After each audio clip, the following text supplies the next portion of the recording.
Bueno, este vídeo, no sé, y audio, si es uno solo, quizás da para más, es de tipo extraordinario. Y se refiere, está, digamos, causado por preguntas que vienen por ciertos hechos que voy ahora a relatar. El primer hecho es Desiderio Desideravi. Es una carta apostólica dirigida a los obispos, sacerdotes, diáconos, a los consagrados y a todos los fieles laicos, acerca de la formación litúrgica. Está datada el 29 de junio del 2022, es decir, el día de los santos Pedro y Pablo, y el nombre Desiderio Desideravi está extraído del Evangelio de San Lucas, de un pasaje cuando el Señor dice: ardientemente he deseado, desiderio, desideravi, podría ser ese ardientemente deseado, comer esta Pascua con vosotros antes de padecer. Pues ese es el primer hecho. El segundo hecho objetivo es que se la menciona ahora especialmente por una reciente declaración firmada por 4 obispos, algunos sacerdotes, varias personalidades católicas, en abierto contraste a la carta apostólica. Y vamos a ver por qué. Ahora, hay más hechos. Otro hecho es que el día que salió a publicidad la carta apostólica, como digo, justo ese día había recibido Francisco a Nancy Pelosi, que es la presidente de la Cámara de Representantes de los Estados Unidos. Y ese mismo día comulgó ella en la misa presidida por Francisco en San Pedro. Nancy Pelosi estaba impedida de comulgar en su archidiócesis en San Francisco, porque su arzobispo, Salvatore Cordileone, basó su prohibición, que le hizo pública además, porque la Pelosi, que es católica, apoyando como legisladora el aborto provocado, comete un pecado manifiestamente grave. Es un pecado público, es público, y causa de gravísimo, dice, escándalo para los demás. Por lo tanto, le prohibió. Ahora, otro de los hechos es que la comunión de Nancy Pelosi, coincidiendo con la publicación de la carta apostólica, movió entonces a esos 4 obispos, a esos varios sacerdotes, a esos teólogos, profesores, estudiosos católicos, a emitir una declaración, poniendo en manifiesto la omisión del tema esencial del arrepentimiento del pecado, en Desiderio Desideravi, en esa carta apostólica, y la necesidad de la absolución sacramental para recibir dignamente la Eucaristía. Ahora vamos a ver por qué lo dicen, porque habla ahí en la carta apostólica, se habla de la vestimenta, la fe como único requisito para la recepción de la Sagrada Comunión. Es decir, basta estar revestido de la fe en Cristo para recibir la comunión. Pero eso contradice la fe de la Iglesia Católica, y se recuerda en esta declaración que la afirmación de que la fe es el único requisito para recibir dignamente la Santa Eucaristía fue condenada por el Concilio de Trento nada menos que como herejía. En efecto, vamos a ver, el punto controvertido de la carta es el 5. Es una carta que tiene muchos puntos, la estuve leyendo, muy interesantes, pero ahí el punto 5, donde dice, así textualmente: el mundo todavía no lo sabe, pero todos están invitados al banquete de bodas del Cordero. Lo único que se necesita para acceder es el vestido nupcial de la fe, que viene por medio de la escucha de su palabra. Esta aseveración es expresamente contraria a lo determinado en el Concilio de Trento en la 13ª sesión del 11 de octubre de 1551, que era sobre justamente el Santísimo Sacramento de la Eucaristía. En el canon 11, el 11, decreta el Concilio de Trento: si alguno dijere que sola la fe es preparación suficiente para recibir el sacramento de la Santísima Eucaristía, sea anatema, es decir, quede excomulgado. Y sigue diciendo, y para que no se reciba indignamente tan grande sacramento y por consecuencia cause muerte y condenación, establece y declara el mismo Santo Concilio que los que se sienten gravados con conciencia de pecado mortal, por contritos que se crean, deben para recibirlo anticipar necesariamente la confesión sacramental habiendo confesor. Y si alguno presumiere enseñar, predicar o afirmar con pertinacia lo contrario o también defenderlo en disputas públicas, quede por el mismo caso excomulgado, o sea anatema. Otro quinto, hecho, estoy hablando y mencionando hechos, se recuerda a sí mismo que tras la sentencia de la Suprema Corte de los Estados Unidos, anulando el dictamen aquel infame Roe contra Wade, por donde nace todo el tema de la aprobación del aborto, tanto el presidente Biden como la presidenta de la Cámara de Representantes, la Pelosi, ambos católicos, así se declaran católicos, apoyaron ellos la campaña a favor de la restauración del aborto en todo el país. En aquella ocasión nada se dijo desde el Vaticano, sino que se criticó a los obispos diciendo que sus posiciones de condena al aborto y a los católicos, en este caso el más alto nivel gubernamental, se los criticó porque sus actitudes no eran pastorales y causaban problemas políticos. Esto también se menciona. A los firmantes de la declaración, es la coincidencia temporal entre la emisión de esta carta apostólica de Desideravi, la audiencia de Francisco con Nancy Pelosi y la comunión de esta en la misa presidida por Francisco, los que lo lleva a concluir que es una aprobación tácita a posturas abortistas. Esos acontecimientos, dice la declaración, significan lo contrario de la verdadera pastoralidad. Y cito textualmente, ya que el primer deber del pastor espiritual es advertir al pecador, y en particular al pecador público, no solo de la gravedad de su falta, sino del inmenso daño que se causa a millones de católicos que son así engañados y llevados a pensar que ese puede ser un comportamiento aceptable y ortodoxo. Y citan, como decía antes, el punto 5 de la Carta Apostólica en el que se afirma que el único requisito para recibir dignamente la Eucaristía es la virtud de la fe. Y se lo contrasta con lo decretado por el Concilio de Trento, que condena como herejía el sostener que para recibir la Sagrada Eucaristía es necesario solo la fe. Justo es el punto de controversia, ¿no? Por tanto, es evidente que esta carta magisterial, porque es magisterial, carta apostólica del magisterio ordinario, colisiona, está en abierta contradicción con un acto magisterial extraordinario, dogmático de Trento, es decir, es superior, ¿no?, como magisterio. Bueno, comento de paso, ahora sí, comento mío, que la justificación por la sola fe es propia de Martín Lutero. Lutero decía, peca fuertemente y crea aún más fuertemente y será justificado. Yo opino que no solo abre la Eucaristía a los que promuevan el aborto, la eutanasia o cualquier pecado que sea sin arrepentimiento, con tal que confiesen la fe en Cristo, sino que también la abre a la intercomunión.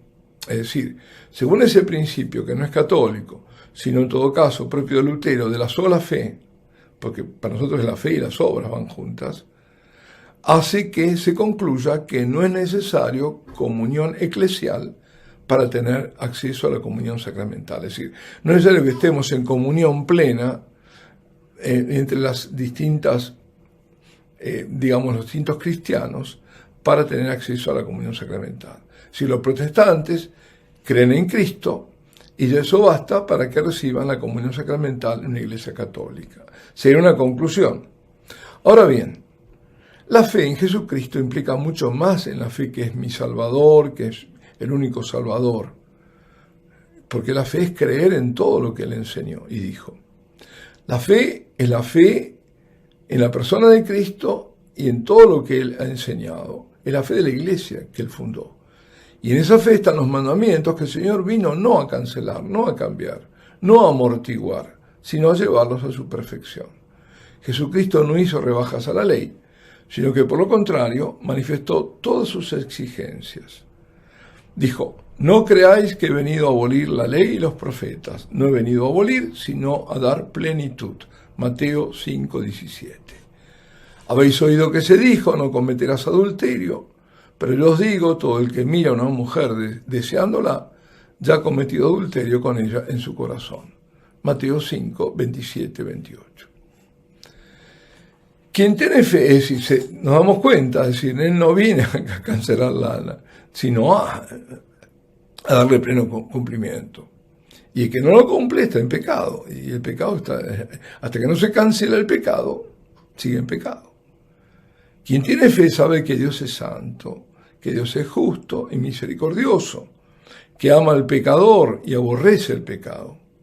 Porque ama al pecador, quiere limpiarlo, darle un vestido nuevo, el hábito nupcial para que pueda participar del banquete eucarístico, que es la boda del Cordero. Para el pecador, y todos lo somos, todos somos pecadores, la misericordia divina nos ha dado el sacramento de la confesión. No a la Eucaristía sin la confesión, sino que la confesión para acceder a la Eucaristía. Resumo entonces diciendo que la preocupación que expresan los 4 obispos, enseñantes, teólogos acerca de Desiderio Desideravi es que está en abierta contradicción con el magisterio de la Iglesia expresado taxativamente por un concilio dogmático, como lo fue el de Trento, anotando que la publicación coincidió con la audiencia dada a Nancy Pelosi y la comunión por esta recibida en San Pedro, lo que coloca la carta apostólica en oposición también, por consecuencia, a la defensa de la vida. Ciertamente, al reducir la admisión a la Eucaristía a la sola fe como requisito, lo que sería propio de Lutero, abre la puerta también a la comunión de los que viven more usurio, que es como si fueran marido y mujer, y no lo son, lo que ya aparecía en Amoris Laetitia, y también hable a la intracomunión, que por ejemplo los luteranos puedan recibir, o otros que no son católicos, la comunión en la Iglesia Católica, lo cual hasta ahora no se puede, y no se puede por una cuestión de principio, no de disciplina. La disciplina se puede cambiar, lo que no se puede cambiar es el dogma, los principios básicos sobre los que se funda nuestra fe. A propósito de los divorciados vueltos a casar, me han preguntado si bien no pueden acceder a los sacramentos mientras vivan en situación contumaz de pecado, o sea, si se mantienen en el pecado sin abandonarlo, si podrían en cambio hacer una comunión espiritual. Creo que por algún lado salió este tema, no lo saqué yo. La respuesta es no, porque si se puede unir a Cristo sacramentalmente, porque ¿qué es la comunión? Me uno a Cristo sacramentalmente, a pesar de no arrepentirse y abandonar el pecado, ¿cómo es posible hacerlo espiritualmente? La comunión material, sacramental, implica comunión espiritual. Así debería ser. Si no lo es, no, ese es otro problema, por el cual se pierde eficacia en la recepción de la comunión. Porque cuánta comunión es material nada más. Es comer un pedazo. El pan eucarístico como si fuera un pedazo de pan cualquiera. Hoy la mayoría recibe la comunión como si nada fuera. Basta ver cómo se comulga. Y eso es más que probable que refleje también el descuido del alma y haya muchas comuniones sacrílegas. Bueno, el capítulo 8, a propósito de esto, de la 13ª sesión del Concilio de Trento, sobre la preparación que debe emplearse para recibir dignamente la Sagrada Eucaristía, se lee lo siguiente. Si no conviene que nadie se acerque a ninguna de las funciones sagradas si no es con solemnidad, ciertamente, cuanto más comprenda el cristiano la santidad y la divinidad de este celestial sacramento, tanto más diligentemente debe cuidarse de no acercarse a recibirlo sin gran reverencia y santidad, especialmente cuando leemos en el apóstol aquellas palabras llenas de terror. El que come y bebe indignamente, come y bebe juicio para sí mismo, no discerniendo el cuerpo del Señor. Lo que dice San Pablo, ¿no? La primera carta a los Corintios, capítulo 11, versículo 29. Es decir, come su propia condena. Por tanto, el que no lo hace dignamente, ¿no? El precepto, que el hombre se pruebe a sí mismo. debe ser recordado por aquel que desea comunicarse. Ahora bien, el uso eclesiástico declara que este examen es necesario, que nadie consciente de pecado mortal, por muy contrito que parezca a sí mismo, debe acercarse a la Sagrada Eucaristía sin una confesión sacramental previa. Esto ha decretado el Santo Sínodo, es decir, el Concilio. Debe ser observado siempre por todos los cristianos, incluso por aquellos sacerdotes a quienes por su oficio le corresponde celebrar, siempre que no les falte el recurso del confesor. Pero sin una necesidad urgente, un sacerdote debe celebrar sin confesión previa, que se confiese lo antes posible. Puede que esté en pecado mortal, pero tiene que celebrar la misa. La celebra inmediatamente corriendo a confesarse. La comunión espiritual es posible cuando hay un impedimento exterior. Es decir, sí hay comunión espiritual, pero ¿cuándo? Cuando exteriormente a la persona hay un impedimento, como por ejemplo cuando tuvimos el confinamiento. Las iglesias estaban cerradas, no se podía. Entonces, ¿qué confesión, comunión espiritual? Para muchos también es motivo de hacer la comunión espiritual cuando les impiden comulgar católicamente. ¿Saben a qué me refiero, no? No, adelante usted en la mano y de pie y qué sé yo. Bueno, entonces algunos eligen la comunión espiritual. Es una comunión de deseo. Lo decía Santo Tomás de Aquino, in voto. La comunión in voto, es decir, de deseo.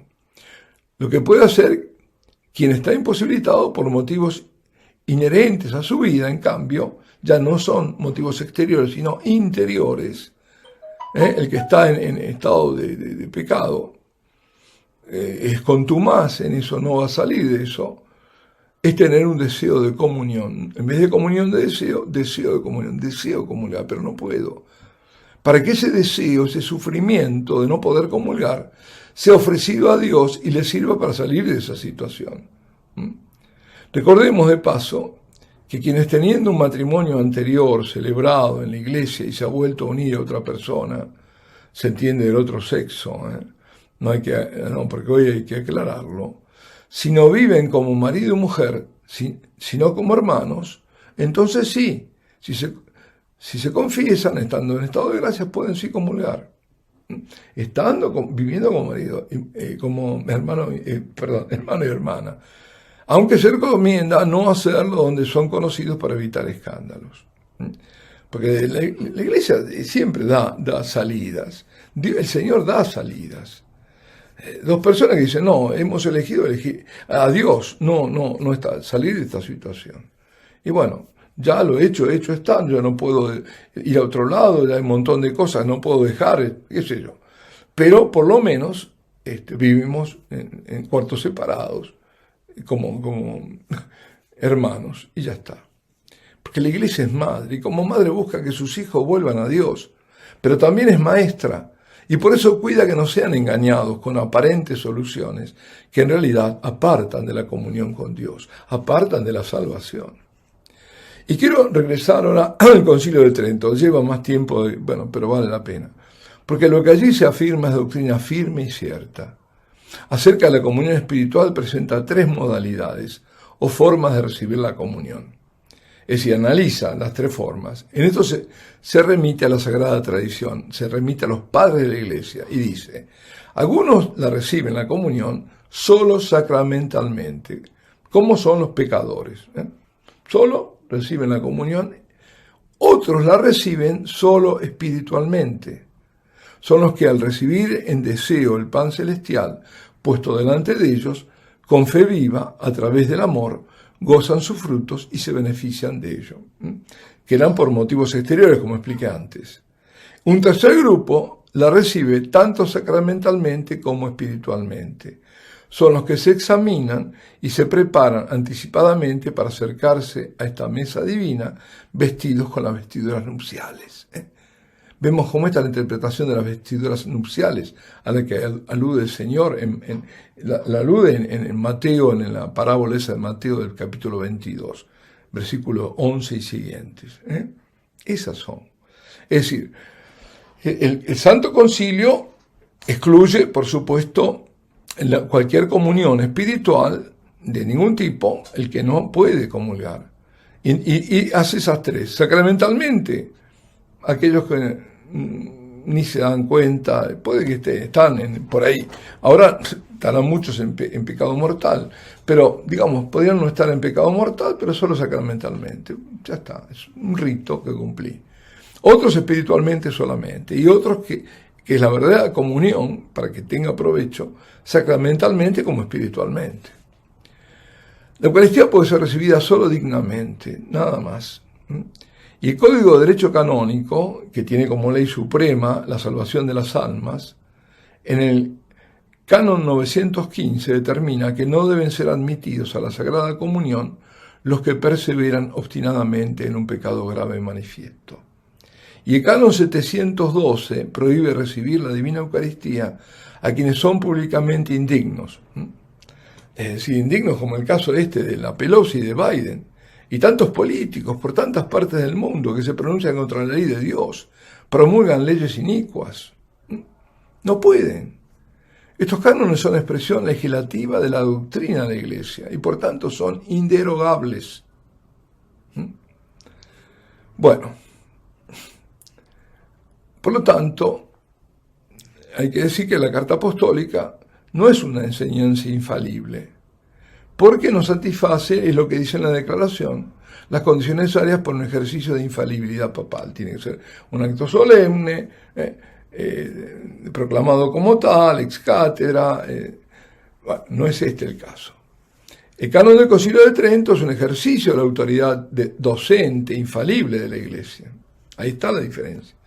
Por tanto, la contradicción, dicen, entre la desiderio desideravi y la doctrina definida del Concilio de Trento no falsea la pretensión de la Iglesia Católica de ser infaliblemente guiada por el Espíritu Santo, cuando por un ejercicio de su magisterio exige a todos los católicos creer una doctrina como divinamente revelada. Es decir, al estar superado por el Concilio de Trento, esta Carta Apostólica sigue estando siempre el Espíritu Santo ejerciendo su magisterio. Y dice, ningún católico puede creer o actuar en base a un pronunciamiento papal si este contradice la fe católica divinamente revelada. Este es todo el caso que he presentado, porque me preguntan, porque son hechos, y bueno, son hechos. Yo he hecho mis comentarios, los cuales los asumo, pero también tomé los casos tal cual son, es decir, objetivamente. Pero ahora sí, concluyo con un santo, un niño santo de nuestros tiempos. Quizás hayan oído hablar de Manuel Fodera, un niño que a los 4 años le aparece un cáncer y que 5 años más tarde, a los 9 años, lo llevará a la muerte. Su historia es maravillosa y es conmovedora realmente. Este niño, a quien el Señor lo llama Guerrero de la Luz, así le puso el nombre, Jesucristo, este niño, combate con heroísmo sus batallas, no solo contra la enfermedad que lo carcome, sino contra el mal en el mundo, y a favor del amor a Jesucristo en la Eucaristía. Su amor es la Eucaristía. Nace en un pueblecito de Sicilia, 6.000 habitantes, en la zona de Trapani. Muere el 20 de julio del 2010, no hace mucho. O más bien, ¿no? Con total seguridad, nace al cielo ese día. Con apenas 4 años, con su enfermedad, comienza su historia de amor con Jesús y ofrece su sufrimiento con todo el amor e inocencia de su corazón, dice él, para convertir tantas almas como sea posible. Por aquellos, dice el pequeño, grande Manuel, que no conocen tu amor. Porque recuerdo a este gran guerrero de la luz, pues, porque a los sacerdotes que lo visitaban, él que hablaba con Jesús les dijo, recuerden a los fieles que ellos tienen siempre que recibir la comunión en estado de gracia, sin pecado, y luego pasar al menos 15 minutos agradeciendo a Jesús. Jesús es muy grande, Él es Dios y debe ser tratado como Dios. Ante esa advertencia de Manuel, viene a la mente, o a mí me ha venido a la mente el Salmo 8. Señor, nuestro Dios, qué admirable es tu nombre en toda la tierra. De la boca de los niños pequeños has sacado una alabanza contra tus enemigos. Y también Manuel escribió al obispo, a través de su madre, ¿no? Pidiéndole que después de la comunión haya 5 minutos de silencio, al menos, dice, para poder hablar con Jesús y agradecerle. Y agrega, el último en comulgar no tiene tiempo ni para decirle chao, es decir, decirle hola, no tiene tiempo, eso lo vemos, dejar tiempo para que, no, se acabó ahí ya está, se acabó la comunión, todo rápido y se acabó, los avisos y demás. ¿Cuánto debemos aprender de un niño santo, santo? Y los estimulo a que lean la vida de Manuel Fodera. Alabado sea Jesucristo.